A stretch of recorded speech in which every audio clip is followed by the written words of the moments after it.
Hey.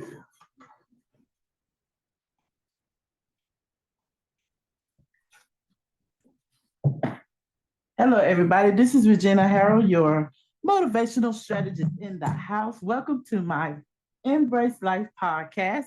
Today, I have a special guest with me. Would you like to tell everybody who you are?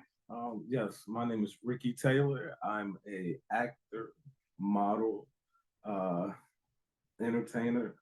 I'm also a philanthropist, a motivational speaker, an activist, civil rights leader for the United States. I'm an alderman in my city as well.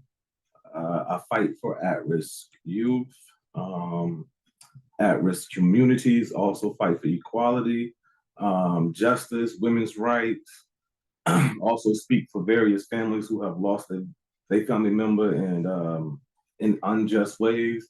Uh, for example, like Trayvon Martin, or I spoke for Breonna Taylor, Tamir Rice family, Sandra Bland, Philando Castile.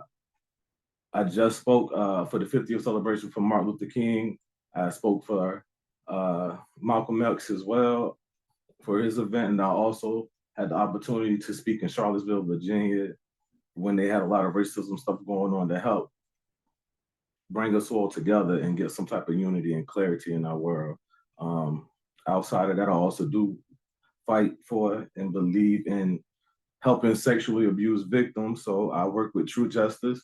Uh, I try to help fight with people that are caught up in human trafficking, agricultural trafficking, child pornography. And not only do we get them out of that situation, we also try to help them rebuild their life and find some type of normalcy through all that they've been through, and teach forgiveness, not for that person, but for yourself. And, just definitely try to grow and teach people how to go. Me personally, I'm a survivor of that. So that's why I'm so hands-on with that, because it personally happened to me. And also make sure that I try to fight for teen suicide, Black suicide. The suicide rate in the Black communities in the past few years have went up over 35%. We have had a lot more suicides in the Black families, in the Black community, excuse me, than we have ever had in life, period. And so I definitely try to advocate to stop, or work, or life coach, motivate, get anybody in one-on-ones, group, family, however it needs to be done, to help give them a different way of thinking and understanding, and let them know that whenever you need somebody just to be somebody, I can be that body. Wow, wow. Now, I thought I had some hats, but you have many accolades. So do y'all.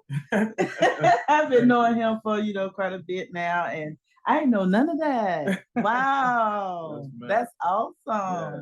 Oh, yeah. Now what actually got you into all those things? Well, acting, to start with that, what got me into the entertainment industry, I started out years ago. I was young, probably like maybe 6 or 7. I started out in New York at an Academy and Performance Arts School that was ran by James Earl Jones Jr., his father. I also had teachings from Harry Belafonte, Cheryl Pepsi Riley, Wow. Daryl Sidnor. My dad was also big in the entertainment stuff. He was one of the biggest Black magicians in the world. So just the love of that, and being able to do stuff on Broadway, off Broadway, and walk different fashions week, like in Milan and Paris, and walk the fashion week for New York, and to have different things, it was always something that just came natural to me. And I always loved being a breath of fresh air, to give somebody a laugh, or to be able to entertain somebody, make them feel better. That's always what I wanted to do. So um, just being an entertainer, man, just brings me so much joy. So I I took it and I ran with it. From my early teachings, I felt like, it would be a waste for me not to pursue the things that I was taught and been doing since a young child. Right. So, I definitely tried to make the best of my career and do what I can. But the motivation definitely came from the people that was around me back then when I was young. So on the acting side and stuff. As far as fighting for, like, the sexually abused victims and stuff, I was I was a victim at one point in time. For a few years when I was young, every morning I would have a situation happen to me or get molested basically in order to be able to eat breakfast and stuff. Wow. And that happened. Yeah, that happened for a couple of years. The guy's still in prison to this day and stuff. So that really definitely sparked that spark in my brain to say, you know, if when I get the moment and I get the chance or the opportunity to protect other people from this, that is what I'm going to do. And because, you know, nobody should have to go through that. And see, I was a boy at that time as a young child, and it was a man that did that to me. Right. You know, so in my eyes, it just told me like, well, okay, I know a young female ain't got a chance. If you would mess over a little boy, I know a female ain't got no lick of chance. Right. You see what I'm saying? Right. So it's just like, you know, it made me really want to fight. That's where, like I said, fighting for women's rights. That's where that came in, that making sure that I'm fighting for the women's rights, but also our Black rights as a whole. But you know, making sure I'm fighting for our Black women, our Black young women as well. You know, and our Black young boys and stuff, and show them a different way because you know, they are our future, but we are their future. Right. You understand? So if we don't teach them the correct way to pursue the future, then there's no future for none of us. Right. You know, so I definitely try to do things that I feel my heart, mind, and body and soul is in. You know, I don't do it just to I don't know. I don't do it just to say I'm doing it. I do it because it matters to me. I've been there. I know how I feel to be hungry. You know, I know how I feel not to have. I know I've seen other people not have. I learned from life experiences from others. You know, my eyes is my best ears. You know, I see as I listen. Right. So, you know, just going through life and the emotions of life really made me gravitate to equality and fighting for our women's rights. And also when it came down to the killings of our Black people, you know, even when I was younger, I always believed in people like I was really, how can I say, I was really deep into like Martin Luther King and his mission, Marcus Garvey, Malcolm X, a lot of guys that stood up and basically sacrificed their lives for us to be able to do what we're doing at this very moment. Right. You know, and so in my heart, I always felt like, you know, people truly didn't understand that somebody lost a husband, a father, a brother, for us to be able to be free and do what we're doing. Right. So, you know, that, you know what I mean? And you got to take that pill and swallow it. Sometimes you got to really think about that. Like these people was murdered, like Malcolm X, for instance, he was murdered in front of his wife, daughters, and all of that stuff, you know, trying to help us, not standing there trying to help himself, trying to help our people. So it's like, it'd be ignorant for us to sit here and try to at least not try to continue to do some of the stuff they was trying to do to help better us, because we not where we need to be. Right. You know, so that just drove me to making sure I wanted to pick up from where they left off, because I felt that was right. And, you know, the senseless killings and the senseless violence, it just drove me to go harder, because, you know, we losing young boys to violence. You like Tyman Rice, 12-year-old boy, he playing in the park, yellow play gun, water gun, and you kill him. You police kill him, but we didn't know. We was afraid for our lives. It's yellow. And he's a child.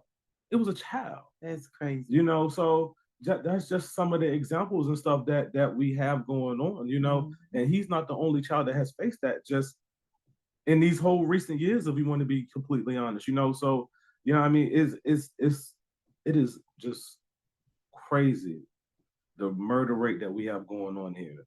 You know, and I don't want, and I'm never insensitive to any race, color, or greed, because I'm all mangled up. But I say this to say that in the years of me growing, I'm 31 years old, I've never seen the suicide rate for Black people be so high. Wow. You see what I'm saying? So that was something that I said, okay, as an activist and as a civil rights leader for the United States, I need to be fighting for my people. Right. I need to be fighting for my teens that feel like they have nowhere to go. You know, youth suicide has been over the meter. Wow. You know, a lot of young Black youth have been killing themselves because of feeling less than, depression, not having an outlet, having to suppress everything, you know, or feeling like, okay, well, maybe the world would be better without. If I'm this much of a burden, or if this much is going on, then maybe to help everybody, I don't need to be here no more. And nobody should ever feel like that. It's one thing to feel it, but then when somebody actually act on it, it's even deeper. And you really got to understand how hurt do somebody has to be to really sit there and honestly take their life and go through with it. You know? And we have to be mindful too, because in high school I actually lost a friend of mine, suicide. Yeah. You know, because and I felt bad at the end of the day because he came and told me what he gonna do. Right. But you know, being in high school, you like, you know what, you ain't gonna do that, you know. So basically I was dismissing the fact of how he was really feeling and what he was really telling me he gonna do. Right. So I said about 2 days later, I found out he did exactly what he said he gonna do. Crazy. So we just have to be mindful when people are talking, take them serious. We can't just dismiss it. No, please don't. Please don't. And honestly, that's funny because a situation happened to me in high school, and that's what pushed me harder for it. One of my female friends actually done that. That weekend we hung out, all us, a group of us, all us friends. We hung out that Friday and Saturday. Well, Friday we went skating. Saturday night we went to the movie theaters, and we hung out after that. Sunday, everybody went to church, met up and stuff, hung out a little bit after church and all that. Monday morning, we get up, go to school. Everybody's still good. Go home. No longer than 4-5 minutes after her being to the house, she goes in her closet and hangs herself.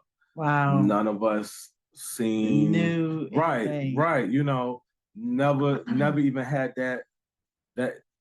that warning. Like, okay, something was wrong. Something ain't right. Like, she was perfect. Like, she was fine. Everybody was good, but you never know. People mask a lot of pain with smiles and trying to act like they okay. But you know, that's something that made me feel like, okay, I got to pay closer attention to the people that are connected to me or around me and stuff, because people will give you signs and they're giving you these warnings. And if you're not careful, you'll overlook it. You understand? So I took up studying, you know, human mind and body, psychology and stuff like that, so I can look and learn and know the signs and know, okay, when somebody is masking the pain or depression or the hurt, or, you know, they putting on that shield, but they just want to break.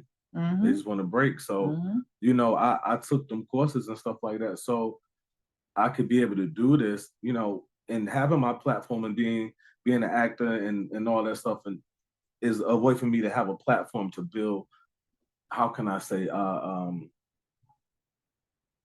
to build people up to see me, you know, to get people to see me and know what I'm about. But outside of all of that stuff, you know, I want to use my platform, and I use my platform to be able to become a healer for other people, because whoever meets me, you met a friend, right? You know, or more so even family, right? You know, and I'm going to try to help, and I'm going to try to talk and listen, and whatever you may need that you may be going through. And I have learned that in life, like, people gravitate to me, people that I don't know, people I know, wherever I may at, and they feel compelled, to tell me something, right? Whatever, drastic, big, small, like, don't know me from a can of paint, but they needed that release, and they felt that aura. You know, I was like, okay, I feel like I can confide in him, and we standing in a grocery line, or I just met this man at the store, and now I can't stop talking to him and telling him some of the deep stuff that is on my mind. And it's just like, you know, I definitely want to and do be a listening ear for people, you know. Listen twice, speak once. That's all we got 2 ears. So I definitely try to listen real close and pay attention, you know. Like I said, by letting my eyes be my ears as well, and start paying attention to the signs, because, you know, again, they have these teenagers and kids and babies. We talking they not even preteens yet. Some 8-9-year-olds, you know, 7-year-olds, 8-10-year-old kids taking their own life, you know. not feeling accepted, not feeling understood. Why me? Why me? And you know what? That's something they really don't talk that much about. Like they Right. teach us everything else in school, Right. but nobody talk about mental health. No. It's like No. it's a curse if Mhm. they even bring it up. Right. And that's and pretty much you know, us growing up, we wasn't taught to, you know, express your feelings to somebody, Mhm. let it out before Right. you explode. Because you know, when you're dealing with people that has health issues, Mhm. stress, you know, that Right. that stuff Yeah. it damage your body, Oh, y'all. yeah. Oh, yeah. It'll take you out Oh, of here. yeah. You know, that's Oh. why they say stress is the silent killer. Oh yeah, it is. It is. And so I do seminars as well as speaking. I do Mhm. seminars. I do classes, Q&As, and to piggyback off what you was just saying, Mhm. in some of my seminars and stuff, you know, I try to give people a different way of looking at things. You know, Mhm. instead of saying, okay, well, let the glass be half full or half empty. No, just remember that you can always refill that glass, Mhm. no matter what it is. Wow. You understand what I'm saying? Or, you know, when they say, well, we all crabs in the barrel mentality. Well, if you take the time to knock that barrel over and all you crabs walk out, you'll realize y'all all on the same level field. That's good. You know? That's good. So it's an exercise that I try to teach people, a 21-day exercise where you take, I'd say 3 minutes, but it shouldn't take you that long. But you take a couple of seconds or a couple of minutes every morning to think about 3 things that you really love and you are really appreciative for. And you do that for 21 days, and you will see your spirit and your mindset as well go from a pessimistic attitude to an optimistic attitude. You will have so much more joy and peace because now you start realizing that it's not about what happens to you, it's about how you respond. That's good. You see? That's good. So yeah, you know, try to teach and show people other ways to deal with life, to let them know that happiness is a choice. Mm-hmm. You know, you have to choose to be happy. You have to choose to surround yourself around things that bring you such happiness, peace, joy, serenity, and tranquility. Mm-hmm. If you don't, then that is you going against not just yourself, but your word tell you unequal yoke will never match. Separation is key. So if you forcing yourself to be around something that's not bringing you happy, then that's what you're going to get, misery. Mm-hmm. You know. Mm-hmm. But when you plant great seeds, you grow great crop. You plant a whole bunch of BS in life, you do a bunch of BS in life. That's what's gonna come up. That's what you're gonna get. That's what y'all gonna read. So yeah, you know. So you know, I try to teach people how the word and life really does correspond together, without being a preacher, without being a teacher. I really just try to show people how the word and God and all this stuff can be intertwined into each other, and you understand life for what it is. Because you know, and even when I do speak at certain churches and stuff, you know, I really want to be real with them because I tell you, you know, a lot of us are so judgmental, you know, and if you ever really read your Bible, God says, I give all judgment to Jesus. Jesus says, for any man to hear my word and forsake it, at the end of the day, the word will be the judge because I came to heal the world, not to destroy it. You know, so that's why he said you have no judgment. You can't pass judgment, or he without sin cast the first stone. Right. That means a stone can never be thrown because your Bible also tell you that all have sinned and fallen short of the glory of God. That's right. And there's no one sin greater than the next. You better preach. So I try, you know, so because you got to bring people back to reality. Yeah. You know, you really do. You got, because again, you know, especially some of these Christians at church and stuff, they get so judgmental. They quick to send you that you're going to hell. You're going to, you know, ready to judge somebody like they ain't never done nothing. Right. You know, and you've been going to church 30 years, 40 years, 50 years, and you still in there trying to get a blessing from God, or you still trying to get closer to God, then something is wrong. Something is wrong. You might need to get out of the way, let somebody else step up. You see what I'm saying?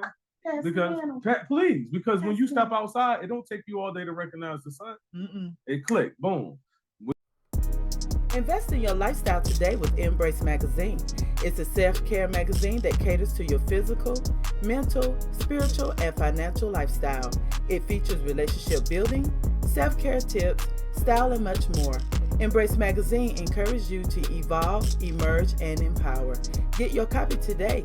For more information, contact Regina Harrell at 252-258-3815 or subscribe at embracemag.com. at wixsite.com/my-site. Invest in yourself. You are worth it. When you go to school, K through 12, after that, you ain't got to go back no more. Mm-hmm. So once you got God, that means you got him. Mm-hmm. Why? Right. Come on. You still doing this 20, 30 years, still up there, God, Jesus, help me, Lord. I'm still going through over 40 years, 50 years you've been going here, praying the same prayers and ain't nothing changed. Right. It ain't God. Listen, we have been, matter of fact, I brought this up, I think it was last week, and I was saying, we always go to God and ask him for forgiveness, but the main thing is we need to forgive ourselves, because if not, we're going to find ourselves keep repenting over something God already forgot about. Yeah. Like, okay, already, like, you the one that ain't letting it go. Right. You the one keeping yourself stuck. So, so I try, and so that's what I try to teach them and stuff. I try to teach them and talk to certain churches that will allow me to come in and really be open and honest like that, And I love that people can accept the understanding that I give, because, it's a word called inception. Yeah. Okay. And a lot of people don't know what that means, but inception is someone else placing their thought and idea into your mind without you even consciously knowing it. So, example, if I say, don't think about elephants, the first thing you're going to think about is elephant. Right. You see what I'm saying? That is the art of inception, So I ask people and stuff, do you believe in God because this what your parents told you? This what you grew up being told you got to do, have to do, need to do? Or do you trust God because you got a real one-on-one connection with him and you got in your prayer closet and you know what he has done personally for you? Right. Right. And you know what? And that's crazy that she had said that, because I remember I did a show with a friend of mine, and the topic of that show was something done with roast beef, and it was called the roast beef method.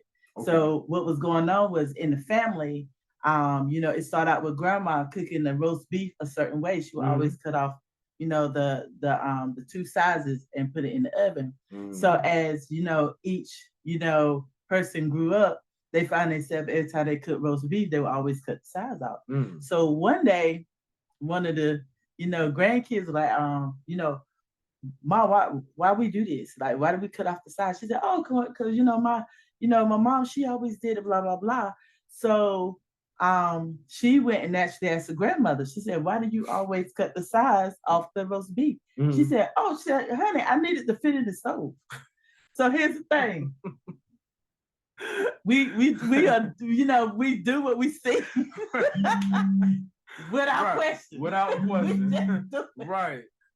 But the real reason was because her stove was small, right, and she needed to cut it where it would fit. And sometimes that's what we got to do. Sometimes that's what God is doing for us. Sometimes He's cutting things out of life so we can fit to where He wants us to be. Yep. And I try to take words that are presented in a negative way and give it to people in a positive way, like depression. Yeah. If you take the D and the E off, you take the I, put it in front of the P, and if you look at the word, you got I press on. Wow. See what I'm saying? Yeah. So you're no longer depressing, you pressing on. One step at a time, second by second. MAD, mad. When you get mad, MAD, making a difference. You make a difference in a positive way. Choose the things that make you happy. Because you are your own success or failure. Yeah, absolutely. Because when you do die and it is time for judgment day, you can't say, well, I made that mistake because such and such made me mad that day, or because this and that and this. No, you're gonna answer for what you do. Exactly. And so that starts with right here and now, being accountable about your stuff. And see, a lot of people can't be accountable. A lot of people quick to throw something and hide their hands. Yeah. They give themselves so much mercy and grace. But if you talk so much smack about the same person, you would check away from being that person. So it's just like, I You don't have know. some. You have some viewers Yeah. that's agreeing. Yeah, They're I mean, agreeing. because it's like the blind leading the blind. Yes. You see what I'm saying? Mhm. You got people that's sitting here telling people that, okay, people like yourself, you got it together. What a person that don't got a house or a car, a couch to lose change in, can come and tell you about how to do something. You see what I'm, and you ain't even got the basic fundamentals for yourself. Right. You right. see? Right. I don't discredit anybody, but everything starts at home. It is. The song says, "Sweep around your own front door before you come and sweep around mine." But if you ain't got no front door to sweep, then why are you even worrying about mine? You know, build your foundation first. That's why you ain't got it, because you over here watching this. Focus on yourself. And what type of foundation do you have? Is it stable? Is it unstable? Yeah. I mean, because now we're going to take it back to the Three Little Pigs. Right. Come on now. when it comes to the straw house, and then after the straw house, that got blew over. Right. So then they're gonna go to the house of sticks. Right. Maybe it's a little bit more sturdier but it got blown over. Now the house of bricks. Now the house of bricks. So how many times you got to fall down? Exactly. Until you get up and go the right way. Watch the foundation you're building now. Please watch. Please. You'll be on shaky grounds like the Temptations. Yes, you don't. I'm telling you, man, you got to be careful out here. And the cool thing is, this is Black History Month, y'all. Right. And they built that foundation for us. It's time we have to keep it up. And we always talk about maintenance. When you have a house, you can't just live in the house. It's stuff that need to be fixed in the house, stuff wear and tear in the house. Oh, yeah. You got to fix it up. So even though they built that foundation, they're trusting us that came behind them to keep that house up. Oh, yeah. Not knock it down. Oh, yeah. Oh, yeah. Oh, yeah. So I really appreciate that you took your negativity and turned it to something positive when you grew older. Because, like he said, most people can't deal with that type of stuff, so they take their life. But they don't understand that their life is somebody else's life support. If they live and say, listen, I got out of it. I got out of it. You can too. You can too. And if you feel like you can't do it alone, I'm here to help you. Right. We'll walk side by side together. Right. Right. So when I look at networking, people say, oh, they just want to know what you're doing, blah. No, networking is what can I do to help you and what could you do to help me? So that's what networking is. So at the end of the day, if you see your brother and sister falling, if you can help them, help them. But now there are some out there that's going to try to take you for all you got. Oh, yeah. And take advantage of you now. You have to be watchful for them people too. You got to be watchful for common sense. God right. give you that. You choice. He give you the option of choice. He's an optional God. Right. I give you an option. You can either choose me. You can either choose that way. You can choose to be dumb. You can choose it, whatever you want. He's an open God. And see, the main thing that I normally do at the beginning of the show, I normally tell you what the topic is. So I'm going to tell you what it is now. It's called Diamond in the Rough. Okay. And with Diamond in the Rough, pretty much that diamond, you have to press that thing. You can't just take it out. It started out as a rock, y'all. That's right. That's right. As a hard, ugly looking rock. Right. It have to be chipped. Oh, yeah. It got to be thrown in the fire. Oh, y'all, yeah. It's a process. It's a process. So what we're basically saying is the struggles is a process to where we at now. Right. So, I would say, throughout your struggles and stuff at the beginning, like when you were going through that, did that affect anything like in your adulthood? Yeah. Yeah. Yeah, I've been through some real stuff. So to start with the molestation and stuff, that for me, I don't like eating with forks if I don't have to, because the forks remind me of his fingers. Wow. And stuff. So, and that's to this day, I prefer a spoon over a fork any day. Wow. And it's me, my mental, nobody else, Right. So it's a trigger. And so another thing is I buried a child that died after his first birthday. The day after his first birthday, he turned 1, and then that next morning he passed away. Wow.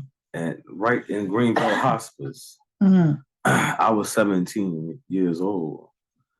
And I took the money that I had saved up for college and everything and gave that baby the best funeral he could Wow. ever have. And that there stuck with me for a lot of years because it ain't natural seeing death, but seeing a baby in a casket and it's yay big, that was something that was the first for me, and I pray to God would be the last, because Right. that stuck with me. That stuck with me. That took me to a place, before I took the positive out of it, it took me to a real dark place, and once I started realizing that, okay, no, the message was that life is short, enjoy it while you got it. Don't never take any day for granted, because you here today, gone today. A lot of people back in the day said, well, you here today, gone tomorrow. No, you here today, gone today. Same time. So when my eyes and my vision and the light did click, and it was like, okay, if he can lose his life just that fast, I can too. And so I took a lot of my hurt, even down to when I had my scholarship taken away from me. I had a scholarship for Johns Hopkins University for basketball and English and stuff of that nature. And leaving basketball practice, I get in a car accident. Had to train myself how to walk all over again. I had walkers, all types of stuff, to get myself to be able to walk correctly again. And in that process, I was told I was damaged goods, and my scholarship had been taken away. Wow. So that's where I said, what I had the money I was going to use to pay for my college. That's why I started doing what I'd done in the dark to be able to pay for what I wanted to do in the light. Right. If that, right. Okay. Yeah, I get it. I get it. Not indict me, baby. But all I will say, that money ended up, being used to do something that was right. Right. So whether I got it in the right, wrong way, the way I used it at the end was in a way that was benefiting to someone else. So I don't know, man. I take a lot of them issues, people would say, or trials. I take a lot of them trials and I press on. It's been times I felt like I didn't want to live no more. Maybe even wanted to try to see what would happen. Right. Been there. I've been down them roads. So I have learned, just with going through life, that you really just have to choose to make the best out of whatever happens. You can't control tomorrow. You can't go back yesterday. Right. Right. So you got to be right now. You got to be right now. Be in your now. Be in your moment. That's what I try to give everybody, that lasting thought of just be in the moment. Be a breath of fresh air. Be positive. Smile if you can. Do whatever make you happy. Yeah. If you need to bust a nut, to smile every day, go bust you a nut. Go eat you some crackers. Whatever you like to do to make sure you prosper and do it. Right. Don't worry about what nobody think about it. Do it. If it makes you feel good, do it. Right. Because if something that you're doing for yourself is bothering somebody else, then they got a problem. Never looked at it that way. That's like somebody mad at you about getting drunk in your own house. You sitting here in your house drinking and getting drunk, not bothering nobody, and people that don't even live here mad about it and commenting on it. So make it make sense. Make it make sense. So it's almost like being a bird stuck in a cage with the door wide open. Right. Come on now. What? 2024 people, it's 2024. The wake up is real, And I'm good for telling people, live in your now, a lot. So they were like, well, what you mean live in your now? Because I was notorious for that. Yeah. Yeah, because when I turned 50, I'm going to life. Okay. They were like, why you can't go now? Right. First of all, I ain't got the money. Right. But like they always say, you never know. You never know. Hey, you never know. You never know. With the right energy and drive. Yes, sir. If you really want it, you can make it happen. And first of all, Capricorns, we're very ambitious people. So we're gonna make things happen. We're gonna make something happen. Right. Lord.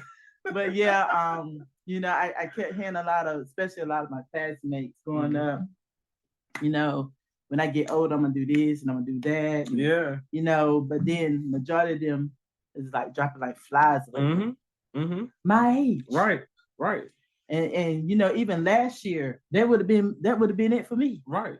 But God said, nope, you still have an assignment. Oh yeah. You gonna stay until it's done. So of course I had my Job experiences. I felt like God said, why not consider my servant Gina? I was like, right. Right. God, I'm tired. Right. Why not? But at the end of the day, like I said, we are the lifeline, the life support for somebody. Right. You know, because even the apostles and the pastors and the bishops, they can't reach them, but we can. We can. We can. We can. We can. Because we've been through the fire. Right. Right. And see, people got to remember that Jesus never stood in a church and gave any message. He was in the places that the church didn't want to be. He was around the people that didn't have it. He was around the wrong. Because if y'all are supposed to get it, if y'all already got it, why am I still trying to feed y'all something y'all already got? I need to be teaching the ones that ain't got it.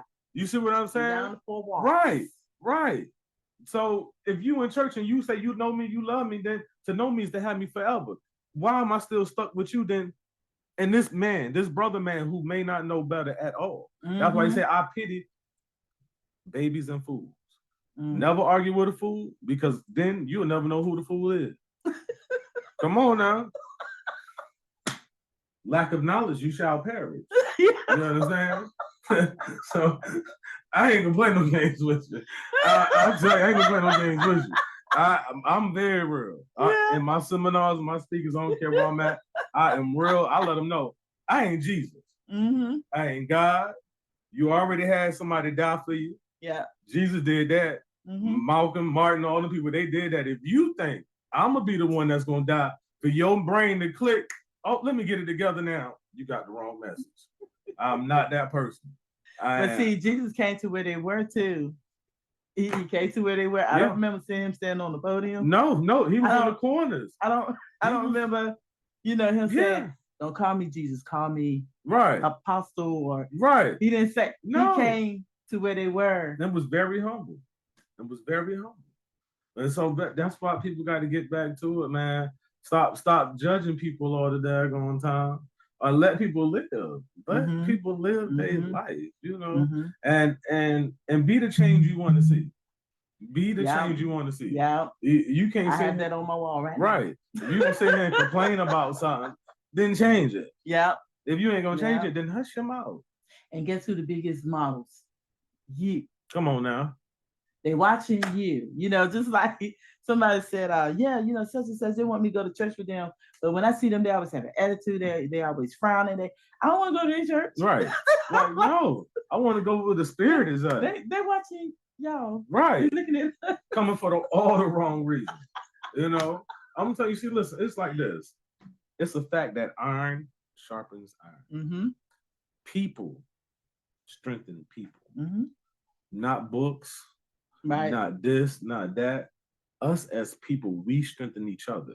Energy is neither lost nor destroyed. It is merely transported from one party to the next. Right. So if I'm feeding you positive energy and you feeding me positive energy, and we are together as one, God is in that mix. Absolutely, y'all. Absolutely. And a lot of people are like, why we got to go to church for? Why we go there for unity and to grab strength, from one another. Like he said, iron sharpen iron. So if you're already coming in there with the spirit of God, and with the word of God, then the leader, she just feeding more into you. Right. That's what that is. But guess who's the church? We are. And that's what your Bible tells you. The body is the temple, which is of the Holy Spirit. That church that you go to congregate, come together and fellowship as one. But the body is the true temple. Yeah. The Holy Spirit lives in your body. You carry God in your essence, in your mind. People want to be ignorant. ignorant to life, ignorant to everything. They want to be stuck, stagnant in that same place. Mm-hmm. Don't want to move out the way, let nobody else get a blessing. They, you can't even go up there for altar call. Right. The same people that's been going to the altar for 30 years, they still up there. You can't even get a spot for the pastor to touch you. Right. They come running up there first. Hey, oh Lord, man. Didn't you just get prayed for last week? Not the 4 minutes.